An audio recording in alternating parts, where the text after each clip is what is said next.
Previously on the Honeydew Homestead. And I'm going to move on to the next project, which is building the door for the run.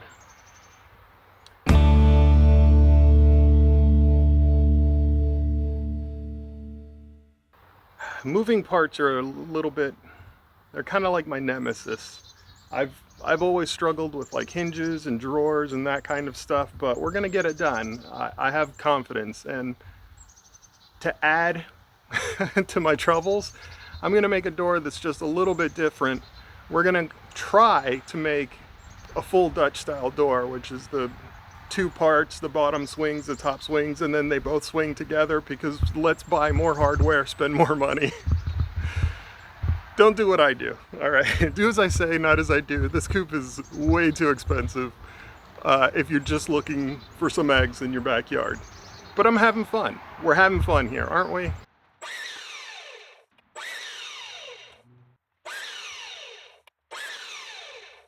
So I've decided to go ahead and do the impossible. I'm going to actually build the bottom of this Dutch door in a mortise and tenon style. It's overkill.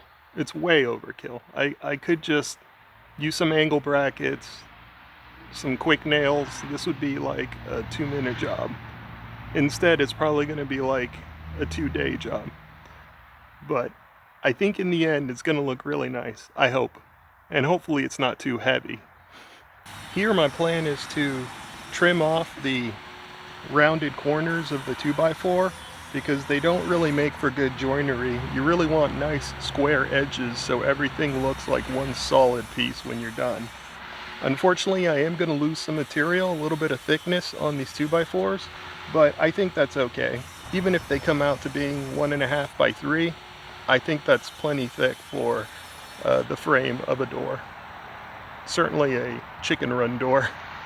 You know, I was gonna just YouTube snap my fingers here and you guys would see a door, but I figured there are some good teaching moments here, and I'm gonna go ahead and talk about the process as I'm making this door.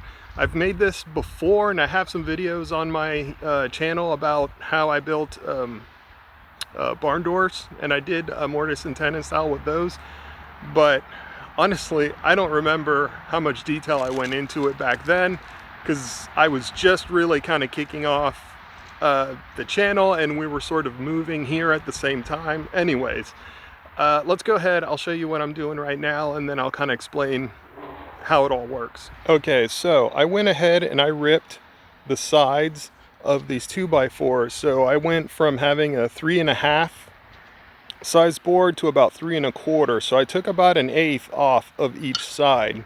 Now, this I got by taking the other board, laying it here, and squaring it up with the speed square so that I get this line right here that I marked. That line is going to basically mark how deep this board is going to sit inside of this other board.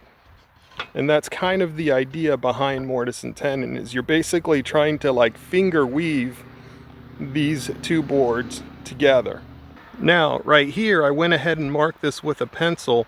This has to get removed, and this bottom piece will have to get removed.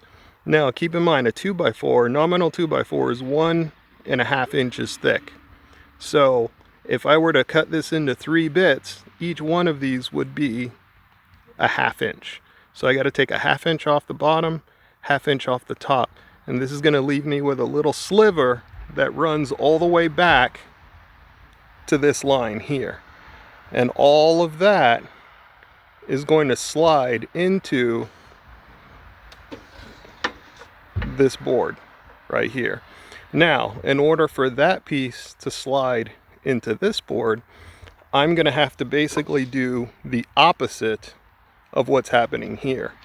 So I'll have to measure it out, and then I'll have to draw my 3 lines, but instead of removing the top and the bottom, I'm just going to remove the middle, and then that way it'll basically keep alternating between this board and this board. So it'll be top, middle, bottom, and then I can glue and clamp those guys together, and it gives me a very strong bond. Now, I don't have a mortise and tenon specialized hardware or anything like that, any special machines to make that.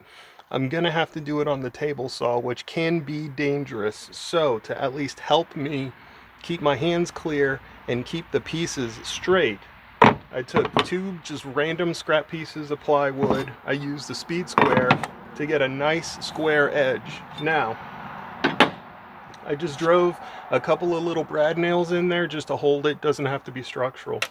I'm going to take my 2x4s and I'm going to use them right here so that as I'm running it down the table saw, it's going to hold it straight up, and then I can have a clamp here to hold that board straight. And that way I'm not going to get any rocking. This may not be exactly the case for all table saws, but my Bosch table saw has a handle that allows me to turn it, and I can turn it as many times as I want to go up or down with my blade. Much like a sawmill, I'll count the number of times I turn the wheel to lower the blade, and then I'll count that many number of times to raise the blade.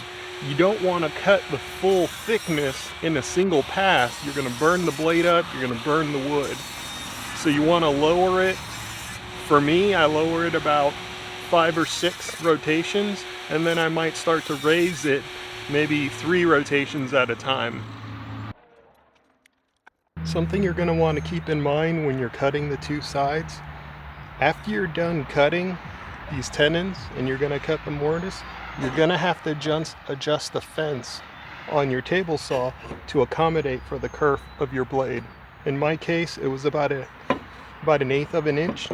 I had to move that in so that you're no longer cutting with the inside of the blade, you're actually cutting with the outside of the blade. So keep that in mind. It's actually good to use some scrap wood so that you can kind of figure it out, get your measurements just right before you use it on your final material. The last thing you're going to want to do is cut off the ends so that you get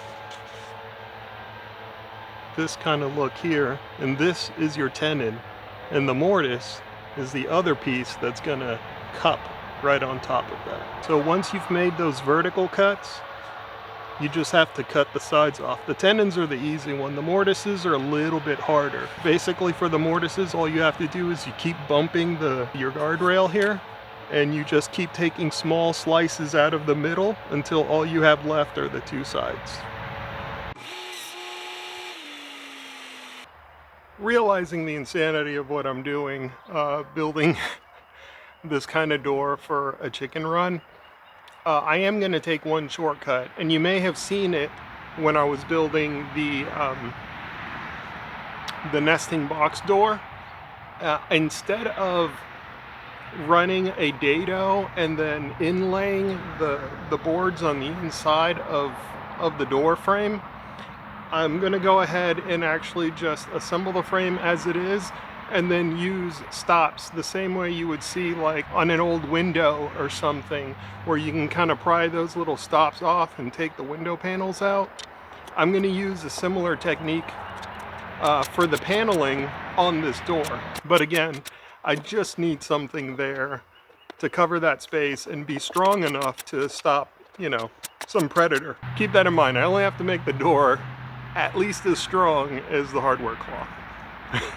As promised, this might end up being a 2-day job. I don't know if I'm going to make this one video or not, but I'm definitely going to have to call this a day today. It's getting late, the sun's starting to set, the traffic's getting too heavy for me to even talk to you guys, and I still have to clean up. It's a mess all around here. There's sawdust all over the place. I've got glue drying, I've got panels stuck together, so I'll call it a day for now. At least this is where I'm going to leave you guys. So thank you. I appreciate you guys watching this whole video. If you stuck it out till the end, definitely subscribe. Definitely tell your friends.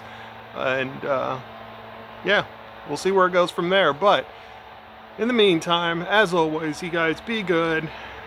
I'll see you on the next one.